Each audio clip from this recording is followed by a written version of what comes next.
Thanks very much, guys, for joining us. We've just recapping, we've just run through that our cylinder and piston's okay and the ignition's okay. So the problem's got to be from the cylinder back here. That's going to be the problem. So it's in the fuel tank, fuel lines, fuel filter, or carburetor. So before we touch or pull down anything, we do some testing. So we'll just remove our air filter here, so we've got a little bit of room.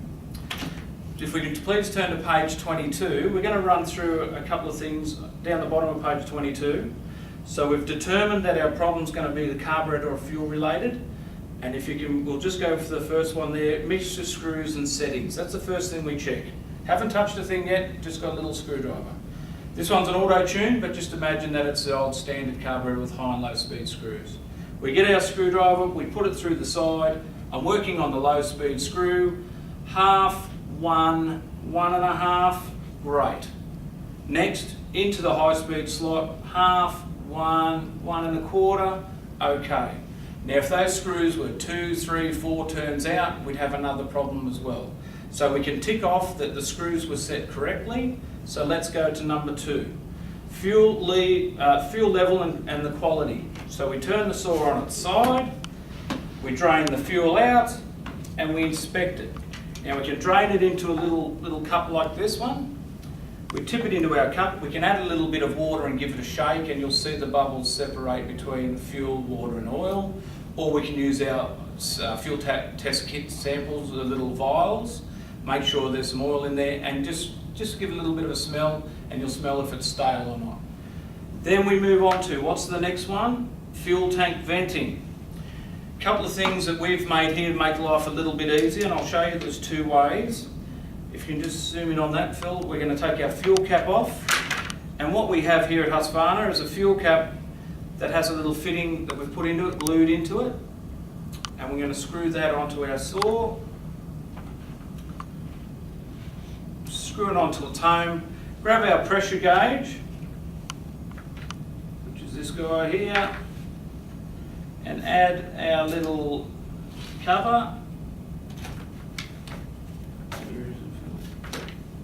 Put one of those guys on there and stick it onto here.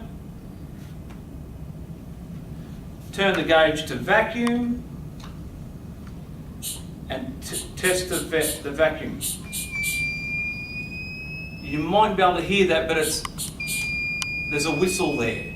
So the gauge it's not holding pressure and the vacuum's working. Now that's one way we can check it.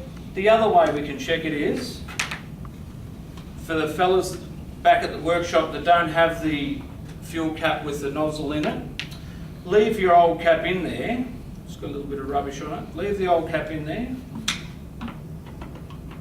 Identify where the breather is on the tank. Sometimes it's a hose or it's just a duckbill valve. This particular saw, if you can have a look at that please, Phil. We're looking at this hose that comes out of the tank, and here it is here. That's our breather hose. Probably can't see it properly. But that goes into an orifice that's got a duckbill valve on the end of it. And what we can do is we can check that. So we'll grab our little fitting, pop him on there, actually this side, and then we can stick it straight on our fitting on the casing, and we're checking the fuel tank vent valve here. Check it, beautiful, not holding pressure, that's okay. So pull that off. So we haven't even pulled the carburetor off, but we're still checking. So our fuel tank is venting, so there's no problems there, and we've got our fuel lines and fuel filter is where we're going to go next. Just have a look at number 4, fuel filter. So let's get back in there. Pull this guy off. Now we've got a few little tests to do here, and I want to show you what we used to do back at our store. Pull the fuel filter off. Grab hold of a nice clean bit of fuel line, something you put your mouth over, bit of a rag, blow through it. Yep, nice and clean. So that fuel filter's in good nick. We're going to use that again, and the reason is it's nice and clean as well, so it hasn't got a dark line around it. Next, we need to plug in our, where's our little fittings? we're going to plug it into our fuel line, and we're going to check to make sure there's no holes in the fuel line or cracks in the fuel line. So just double check, make sure you're on the pressure one, because these vacuum gauges can be quite tricky. So make sure you've got pressure. Grab our fuel line, and we're going to put 10 psi in here. That's enough to check the fuel line and the fuel valve. And you can see that. Can you see that, Phil, at all? Does that zoom in? I've got 10 psi.